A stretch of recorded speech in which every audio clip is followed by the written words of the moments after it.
मध्य प्रदेश के एक घने जंगल के पास एक छोटा सा गांव था, करणपुर। उस गांव के बाहर जंगल के बीचों बीच एक पुरानी इमारत थी, जिसे लोग जंगल का मुर्दा घर कहते थे। कई साल पहले वहां एक छोटा सरकारी अस्पताल था, लेकिन एक भयानक हादसे के बाद अस्पताल बंद हो गया। तब से वह जगह वीरान पड़ी थी। गांव वाले कहते थे रात को वहां से रोने की आवाजें आती हैं, और कभी कभी मुर्दा घर का दरवाजा खुद ब खुद खुल जाता है। लेकिन गांव के 4 लड़के रवि, सोनू, दीपक और अमन इन बातों को सिर्फ अफवाह मानते थे। एक रात उन्होंने फैसला किया कि वे जाकर सच्चाई पता करेंगे। रात के करीब 9:30 बजे चारों टॉर्च लेकर जंगल की तरफ निकल पड़े। जंगल में अजीब सन्नाटा था, सिर्फ झींगुरों की आवाज और हवा में हिलते पेड़ों की सरसराहट। कुछ देर बाद उन्हें वह इमारत दिखाई दी।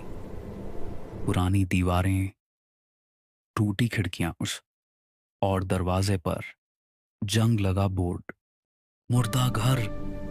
रवि ने हिम्मत करके दरवाजा धक्का दिया। दरवाजा अपने आप खुल गया। अंदर अंधेरा था और सड़ी हुई बदबू आ रही थी।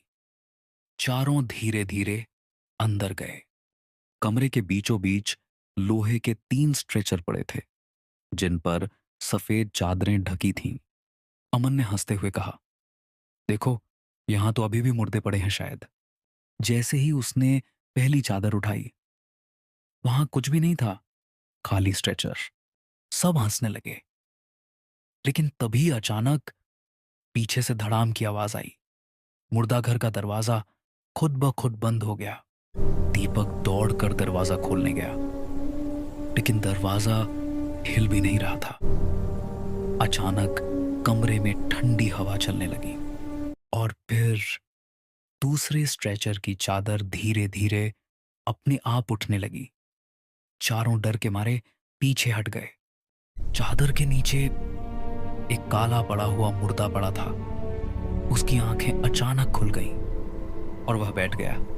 सोनू डर के मारे चिल्लाया, भागो यहां से। लेकिन तभी तीसरे स्ट्रेचर की चादर भी हिलने लगी। अब तीनों स्ट्रेचर पर मुर्दे बैठ चुके थे। उनकी आंखें सफेद थीं और मुंह से अजीब सी आवाज निकल रही थी, हमें अकेला मत छोड़ो। रवि ने पूरी ताकत से दरवाजा खींचा और अचानक दरवाजा खुल गया।